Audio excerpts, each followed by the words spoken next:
The old woman's basement had been trying to drown itself for 30 years, and everybody who'd looked at it had heard the house lie about why. Bad slope. The last 3 of them had told her, which was the plumber's way of saying, "Not my problem, ma'am." Foundations settling. You want a sump pump and a prayer. She'd bought the pump. It sat in the corner in its box, still taped, because she was 81 and the stairs frightened her more than the water did, and because some part of her had known the pump was a story too. Eli Marsh crouched at the bottom of those stairs with a work light hung off a joist and listened to the pipe instead of the house. That was the whole trick, if it was a trick. People thought water was loud and stupid, a thing that fell and pooled and ruined. Water was the most honest thing in any building. It went exactly where it was allowed to go, and nowhere it wasn't. And if you shut up long enough, it would tell you, in a language of ticks and sighs, and the particular hollow gargle of a trap that had lost its seal precisely where somebody 30 years ago had done something lazy behind a wall.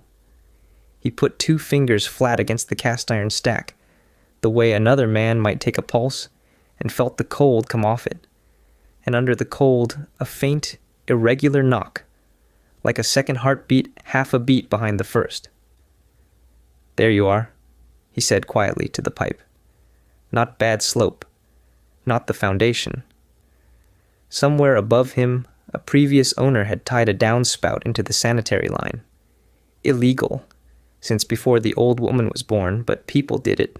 They always did it, because in the moment it was easier than doing it right. And every hard rain, the storm water came barreling down a pipe never meant to carry it, hit the undersized trap at the bottom, and backed the whole tired system up into the lowest room in the house. The pump would have run itself to death fighting a thing that wasn't a leak at all. It was a routing problem. The water wasn't coming in. It was being sent. He could have fixed it wrong in an hour and been paid. 3 men before him had. Their invoices were taped inside her breaker box. 3 receipts for the same easy hour. And every time he read them, he turned the hour down again in his head. Instead, he was going to be here most of the day, and he was going to charge her for half of it. And he was already faintly happy, a happiness with an edge to it. And he had learned to leave the edge alone. Upstairs, Mrs. Okafor was making him tea. He wouldn't drink until it was cold enough to be polite about, and telling him through the floor about her grandson who was clever, who was going to be an engineer, real engineer, not... And here she'd stopped herself, kindly, and Eli had smiled at the pipe. "Not like you." He knew the shape of the sentence. He'd worn it his whole life. His brother used to finish it for people. "Not like you," somebody would start, and Jamie, 17 and delighted, would cut in. "Nah, he's better than an engineer. He's a plumber. Engineers just draw the water. Eli tells it where to go." And hand Eli the wrong wrench with enormous confidence, narrating the whole repair to an audience of nobody, getting every term wrong on purpose because it made Eli's mouth twitch. Eli had half raised him. Their parents had been a rumor by the time Jamie was 10, and Eli had been the one who learned to make dinner out of nothing and forge a signature on a field trip form. And Jamie had helped on jobs the way a golden retriever helps, which is to say by being present and loud and impossible not to love. Eli let the memory come and let it go, the way he'd taught himself to, and cut into the wall where the pipe told him to.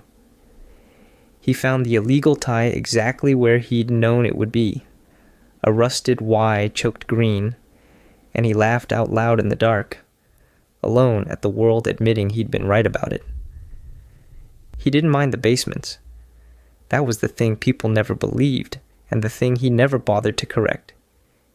He'd been handsome since he was 15, in a way that made strangers assume things, that he was on his way to something, that the coveralls were a phase, that a face like that was wasted under a sink. He'd learned young that the face was a kind of weather that happened to him and had nothing to do with him, and that the surest way to be left alone with the work he loved was to give the look nothing to hold. He kept his hair short and his hands wrecked and his prices fair, and he let people believe the whole of him fit inside the van. And behind that, he was free. Free to know things nobody had asked him to know. He'd read hydraulics texts the way other men read thrillers. In bed, at 2 a.m, the good parts underlined. He understood the pressure gradients of a municipal main better than the city engineers who managed it by spreadsheet. He'd built, in the corner of a rented garage, a working-scale model of a Roman aqueduct out of hardware store fittings, for no reason, for the pleasure of watching water solve a slope. There was a bigger machine somewhere that his hands were built for, and he had never once in 31 years found it, and so he fixed old women's basements with more care than the job could ever pay back, and told himself that was a life, and mostly believed it.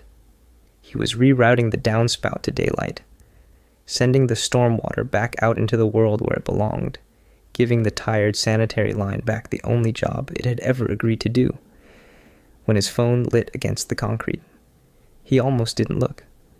The rain had started while he was underground. He surfaced into Mrs. Okafor's kitchen, to a sky gone the flat bruised purple of a real storm, the kind of rain the city's drains were never drawn for, and his phone was full of it.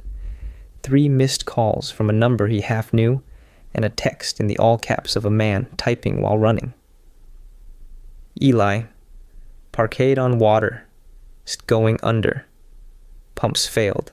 People still in the lower deck. You know that system. Nobody else does. He knew that system. He'd walked it 2 years ago on a survey nobody paid for because it was the kind of thing that kept him up. An old riverfront parking structure built down into what had been, a century back, a canal, and under it the bones of a combined sewer the city had abandoned and never quite unbuilt. A drowned cathedral of brick and valve.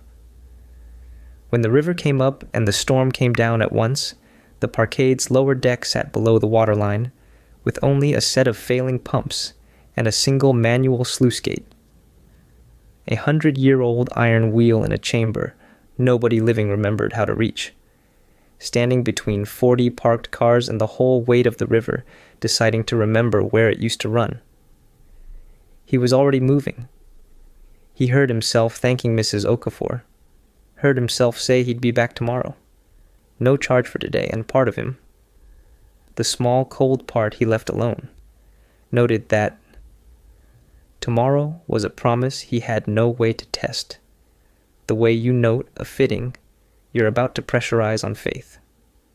There was a sensible version of the next 10 minutes, and he could see it clearly, the one where he called the fire department and stayed out of the water. He let it go. The fire department would send divers and pumps, and a very brave lieutenant who had never in his life read the drawings of a canal that stopped existing in 1911. And by the time anyone found the sluice chamber, the lower deck would be a tomb. Because the water was not going to come in fast and stupid. The water was going to be sent down channels that only one living man had ever walked, and arrive exactly where it was allowed to go. He was allowed to go there too. That was the thing. He was the only one who was. The lower deck was already ankle deep and rising wrong, not seeping, pouring from a seam in the north wall where the old canal was finding its door. Emergency lights strobed off the black water. A man was screaming a woman's name. Somewhere a car alarm had drowned mid-note into a long bubbling moan. Eli went past all of it, because all of it was the symptom, and he had spent his whole life learning to walk past the symptom. He found the maintenance stair he'd photographed 2 years ago. The padlock he'd noted was rusted soft, and he took it off with 2 blows of a wrench that felt absurdly like the happiest thing his hands had done all year. Down into the drowned cathedral. The water here was to his waist and cold enough to take the breath out of him. In a fist. And Jamie was there, the way he always was on the far side of cold water. Jamie, at 17, going into a flooded quarry after a friend's idiot dog, while Eli was across town on a burst main, an hour late, a whole hour because someone's kitchen mattered more than a phone that rang and rang. Eli had been 23. He had gotten there as the searchlights came on the water, and there was nothing under the black surface for the waterman to fix. And he had gone in anyway, again and again, into a cold exactly like this one. And some drowned essential thing in him had never come back up. 8 years ago. It arrived whole every time, uninvited, and every time he set his shoulder against it and kept moving, because the alternative was to stop, and he could not stop. He kept moving.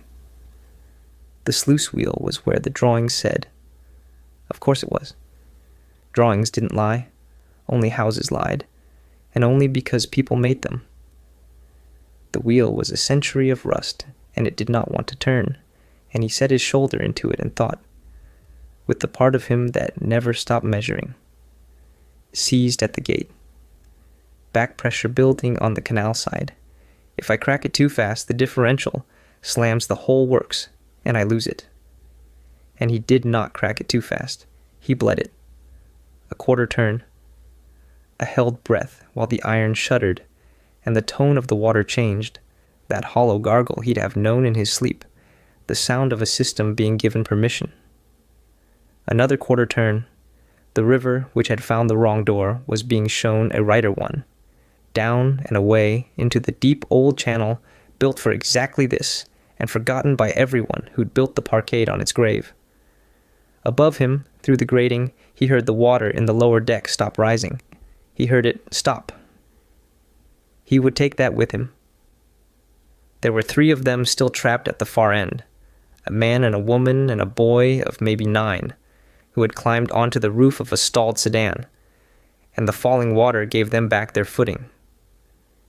Eli waded and half swam through the guts of the machine and put his hands under people and told them, in the flat, certain voice he used on frightened pipes and frightened animals, that it was going to be fine, that the water was leaving, that he knew the way out. And they believed him, because he was calm, and he was certain, and he moved like a man who could see the route in the dark, and because he was, this once, entirely telling the truth. He got the woman up the stair. He got the man. He went back for the boy because the boy had frozen, gone rabbit still on the sinking car, and Eli waded back and talked him down, off the roof rack 1 finger at a time, and got the small clamped hands loose and put the kid on his back and made the stair and shoved him up into the reaching arms of the father who was saying, thank you, oh God, thank you," in a voice like tearing cloth. The boy was up. The boy was safe. All of them were clear. Eli grinned up at them out of the rising dark and opened his mouth to say, "Go, get up top, it's fine."